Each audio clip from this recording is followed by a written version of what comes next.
Iya. Jadi sesuai pesan Bang Juma, Iya, setelah debat kemarin di Superboy, iya, untuk yang Kristen dibaca lagi Alkitabnya dan saya sudah membaca Bang. iya. Saya sedikit menemukan ke Kebenaran. Dilanjutkan, silakan. dari tadi malam ini sudah saya ingin pertanyakan nih Bang. Ya, Iya, tentang Yesaya 29 ayat 12 sampai 24 tuh Bang. Bisa dijelaskan Bang itu Bang maksudnya apa itu? bisa. Abraham, Nabi Musa, Daud, Salomo, Yesus, Paulus, Lukas, Markus, Matius, Petrus tidak mengalami hal yang dinubuatkan di kitab tersebut. Lalu siapa yang mengalami itu? Ini harus tergenapi, nggak bisa tidak.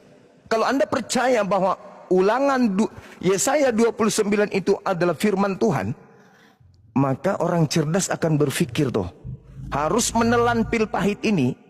Katanya firman Tuhan, berarti Anda harus kemudian menjelaskan dan menguraikan kepada dunia. Ini loh kebenaran yang tertera di dalam kitab kami. Kebenarannya adalah ketika Paulus didatangi seorang Roh Kudus, disuruh membaca, dia mengatakan, aku tak sanggup membaca. Apakah itu terjadi? Tidak Bang, dia jenius Bang orangnya Bang. Jenius. Dia bukan orang yang buta huruf kan? Sedangkan nubuatnya adalah ketika kitab termaterai itu diberikan kepadanya, disuruh baca, apa katanya? Saya tidak bisa membaca. Siapa yang memenuhi itu? Nabiku Nabi Muhammad tidak mengerti bahasa Ibrani, tidak paham Aramaik, bahasa Suryani, bahasa Yunani. Nabiku adalah orang yang ummi, buta tentang kitab-kitab terdahulu. Dia hidup di padang gurun, dia hidup di zaman jahiliyah. Seorang diri, tanpa ayah, tanpa ibu. Tak ada orang tuanya yang pernah mendidiknya. Ayahnya meninggal sebelum dia lahir. Ibunya usia 5 tahun, beliau sudah meninggal. Siapa yang mengajarkan dia tentang hal-hal tersebut? Tidak ada. Ikra. Saya tidak bisa membaca. Ikra. Nggak bisa membaca. Ikra. Saya tidak bisa membaca. Loh, kok sama seperti yang dinubuatkan itu? Kok sama?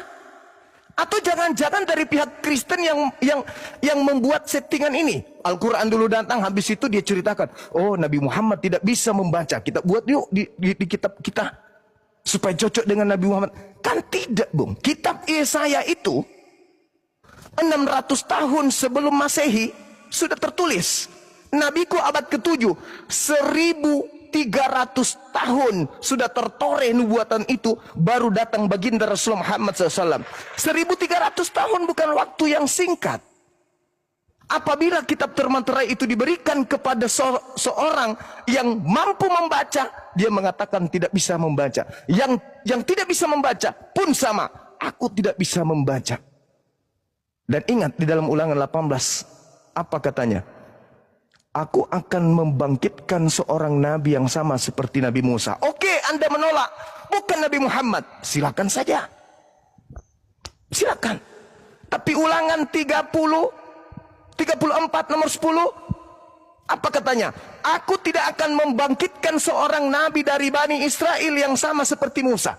Lalu yang dinubuatkan di dalam Ulangan itu nabi dari mana? Nabi yang sama seperti Musa. Aku akan menaruh firmanku di mulutnya. Aku akan menaruh firmanku di mulutnya. Nabi Muhammad tidak ada ucapkan ucapan yang berasal dari dirinya sendiri. Semua dari Allah. Aku taruh firmanku di mulutnya. Oke, bukan nabiku. Silakan Anda tolak. Wah, pandai-pandaian itu Bang Zuma. Oke, bukan nabiku. Lalu siapa, Bang? Yang sama seperti Nabi Musa, yang ditaruh kemudian di mulutnya firman Tuhan. Ulangan 18 nomor 18. Lalu siapa itu? Lukas, Theophilus yang mulia. Aku menuliskan, aku menyusun berita-berita sesuai dengan hasil penyelidikan akan peristiwa-peristiwa yang terjadi di antara kita. Bukan firman Tuhan. Paulus, dari Rasul Paulus yang diangkat menjadi Rasul oleh Yesus. Aku mengatakan kepadamu, bukan dari mulut Tuhan. Matius, Yohanes, bukan dari mulut Tuhan. Nabi Muhammad, Iqra. Habis itu besok membahas tentang sholat. Belum selesai sholat, bahas lagi tentang zakat. Belum tentang zakat, bahas lagi harta warisan. Belum selesai, bahas lagi tentang anak yatim piatu. Kok nggak nyambung? sombong. Karena yang dia terima apa yang datang dari langit. Kalau yang datang BB, yang datang ZZ, kok nggak tersusun? Karena memang bukan karangan. Beliau mengatakan apa yang difirmankan. Beliau menyampaikan apa yang diwahyukan. Tidak sesuai settingan. Oh, ini membahas salat. Salat aja terus dibahas sampai tuntas. Oh, ini bahas tentang peperangan. Peperangan aja terus sampai tuntas. Enggak. Itulah bukti bahwa aku akan menaruh firmanku di mulutnya.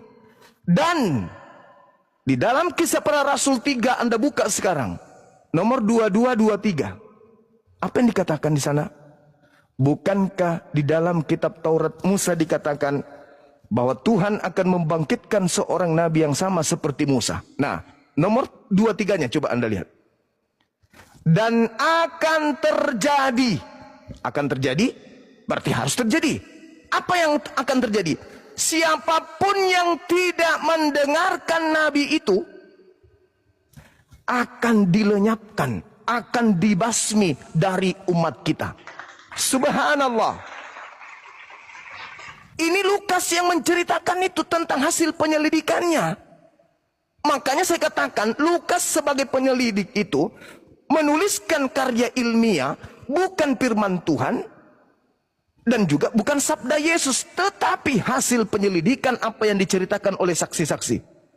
Bukankah di dalam kitab Tauratmu dikatakan bahwa Tuhan akan mengutus seorang nabi yang sama seperti Musa, dan akan terjadi siapapun yang tidak mendengarkan nabi itu, maka dia akan dibasmi. Artinya akan datang nabi sama seperti Musa, di mana dia nabi ini siapapun yang menghalangi misinya, siapapun yang menghalangi hukum yang dibawanya akan diperangi.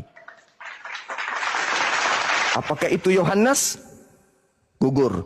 Markus? Gugur. Paulus? Gugur. Yesus sekalipun? Gugur. Karena bukan Yesus yang memerangi orang yang menolaknya, justru Yesus yang dibunuh oleh orang yang menolaknya. Sedangkan buatannya, dia akan membunuh, dia akan memerangi, dia akan melenyapkan siapapun yang menghalanginya untuk melakukan misi penyampaian firman Tuhan ke atas muka bumi ini. Sama seperti Nabi Musa. Nabi Musa perintahnya, jangan kau biarkan apapun yang bernapas. Bunuh, bunuh, bunuh, bunuh. Kenapa? Karena hukum Tuhan harus dimenangkan.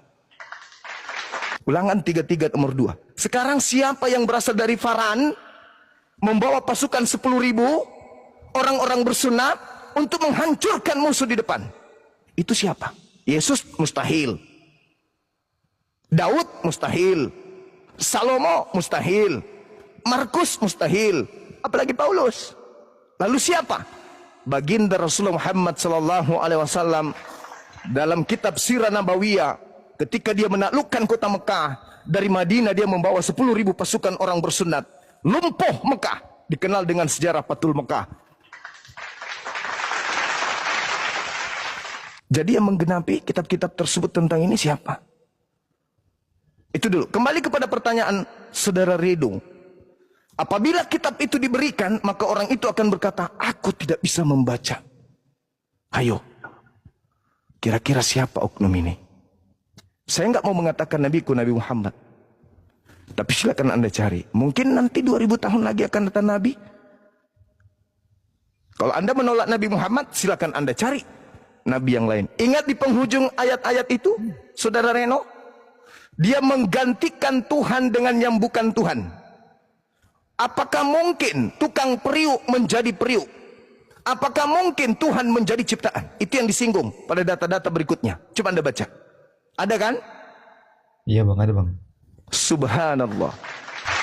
Jelas itu Dinda. Jadi kalau bertanya, siapa yang menggenapi itu? Bagi saya itu bukan PR. Bagi saya itu adalah hasil akhir daripada PR. Nilainya 100+. Saya kira begitu, Saudara Reno.